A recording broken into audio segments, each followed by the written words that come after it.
আজকে সকাল থেকেই বনকুল বাজার বন্ধ করে দিয়েছে তিপ্রামাতা দলের কর্মী সমর্থকরা, এমন একটা খবর শোনা যাচ্ছে। এ বিষয়ে কি বলবেন?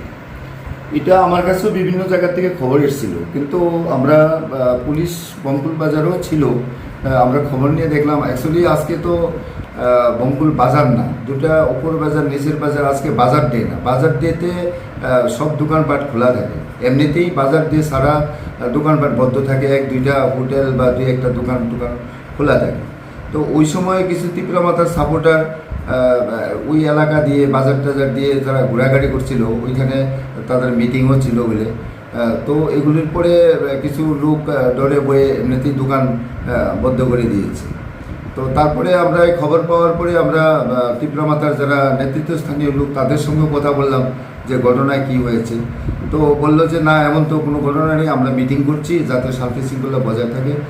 তারপরে তারা ওইখানে মনোবঙ্কুল নিচের বাজার ইয়েতে পুরান বাজারে একটা মিটিং করেছে। তো আর মনোবঙ্কুল পুরান বাজারের যে সেক্রেটারি, বাজার সেক্রেটারি, উনি আবার তিপ্রামাতার যে ক্যান্ডিডেট, উনি খুব নিজে। তো সেখানে উনি আমাদেরকে আশ্বস্ত করেছেন যে তাদের উপর থেকেও নির্দেশ আছে যাতে কোনো ধরনের শান্তি শৃঙ্খলা ভঙ্গ না হয়, এবং যারা দোকান দু একটা ছিল বন্ধ করে গেছে তাদেরকেও আমরা যোগাযোগ করতে চেষ্টা বলেছি। তো তারা বললো যে না, আমরা বিকালবেলা দোকান খুলবো।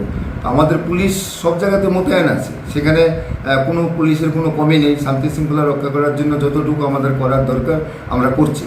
তো এমন কোনো বড় ধরনের অঘটন তো নেই। তো আশা করি তো স্বাভাবিক হয়ে যাবে, বিকালে দোকানপাট খুলবে, তারা নিজেরই বলেছে। আর বাকি এখানে চাতকচুরিতে যে বিজেপির একটা পার্টি অফিসে আগুন দিয়েছে দুষ্কৃতিকারীরা কালকে রাত্রে, সেখানে আজকে বিজেপি কর্মীরা যাচ্ছে ভিজিট করার জন্য, আমাকে বলেছিল।